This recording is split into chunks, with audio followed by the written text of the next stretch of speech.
what is referred to as the ego is the sense of being a separate person or a independently existing mind or body. In other words, it is in this context, it is the sense of separation. And that sense of separation is always because we feel that we are a separate, a fragment. We feel that we are incomplete, that something is missing. And hence, in every apparently separate self, there is this innate impulse to relieve that sense of separation. There's no such thing as a separate self or ego who is not in search, who is not trying to relieve the sense of separation. In other words, there's no such thing as a separate self who's not in search for happiness.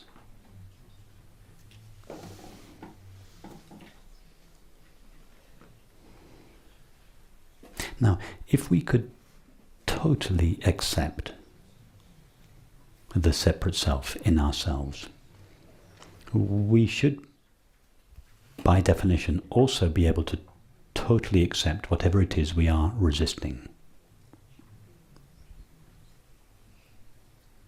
Let's say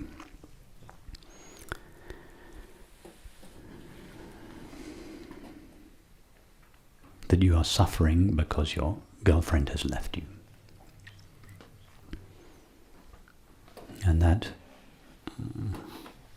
as a result of that suffering, one seeks to relieve the sense of suffering through the acquisition of some kind of object or substance or state of mind. But if instead of doing that, you were to say, I'm not going to avoid this suffering, I'm going to totally accept the suffering, totally accept the separate self, totally accept the feeling of separation. So, if you are able to accept the sense of separation, should you not, by the same token, be able to accept the fact that your girlfriend has left you?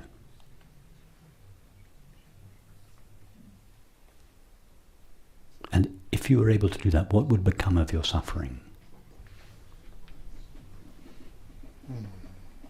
It would vanish, because suffering is always a resistance to our current experience.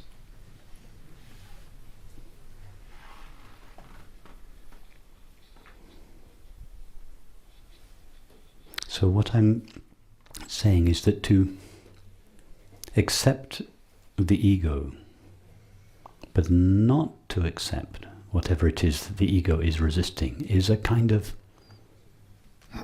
partial acceptance.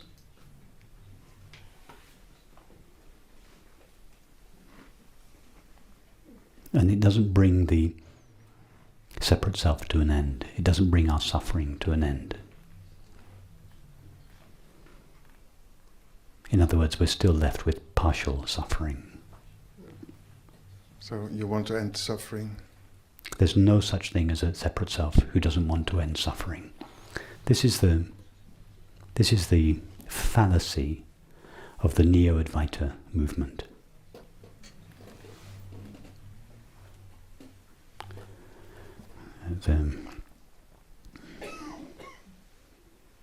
The movement that says, the so-called non-dual teaching, which is very common nowadays, that says, I totally accept my suffering. My suffering is just an appearance in awareness. There's nobody here, there's nothing to do about it.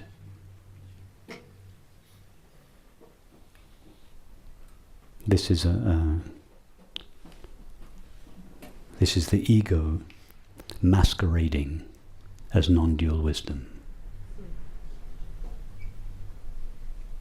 If we can accept our suffering, we should be able to accept whatever it is that is causing us the suffering, in which case our suffering would come to an end. But we're not able to do that. So in this case, the ego is fooling itself into thinking, oh, I accept my suffering. I accept my sense of separation. It's not something that I want to get rid of. No, if we are suffering, we are by definition seeking happiness. What is the difference between the experience of suffering and the search for happiness? Can you distinguish between them? Aren't they just two ways of describing the same experience? Could you be suffering without searching for happiness? What would suffering in the absence of seeking for happiness be? What kind of an experience would that be? It's not possible. If we are suffering, we are by definition seeking happiness. Suffering is the search for happiness. Suffering is the experience. I don't like what is present. I want what is not present. So if we are suffering, we don't judge it. We're not saying it's wrong. There is room for compassion, of course, for someone that is suffering. There is room for compassion towards ourselves. We don't judge ourselves for suffering. We don't feel guilty about it. We don't feel it is wrong. I absolutely agree with you about that. However, we don't numb our suffering by fooling ourselves that suffering is simply an appearance within awareness along with all other appearances, and that we are somehow independent of it. It would be much more honest to say, I am suffering precisely because in this moment I don't know myself. I don't really know and feel myself. I may theoretically know, but I don't feel myself to be this open, empty, spacious awareness. Although I may know, in theory, that's true, but in this moment, I don't feel it. So it would be more honest to say, in this moment, I feel like a separate self, separate from everyone and everything, and as a result, I am suffering. It would be more honest to investigate that suffering self, rather than to add a veneer of non-duality. And I'm not suggesting you're doing this, I'm answering in general to you. Rather than add a veneer of non-duality, which actually turns out to be just another slightly more subtle way through which the ego avoids having to turn around and face itself. Do you also, when the ego avoids stuff, accept the ego doing that in that particular way? Do you also go in there and see how the ego is operating? Yes, exactly. If we are suffering, we should investigate it. Who is the self that is suffering? In other words, who is the I? Who am I? Who is the one that I call myself who is suffering? Because it is our self that is at the heart of the suffering. If we investigate the situation that is causing us suffering, that situation may and will in time change. And as a result, we may be temporarily relieved of suffering. However, the separate self around whom the suffering revolves will not have been exposed, let alone uprooted, by our investigation, because our investigation was directed towards the circumstance, not the self. And we will find the next day or the next week that some other circumstance will cause us suffering.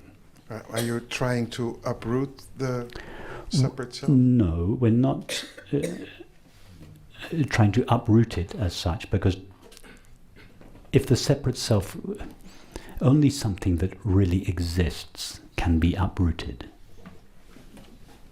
The separate self doesn't really exist as a separate self. It appears to exist, but it only appears to exist because it is not fully investigated.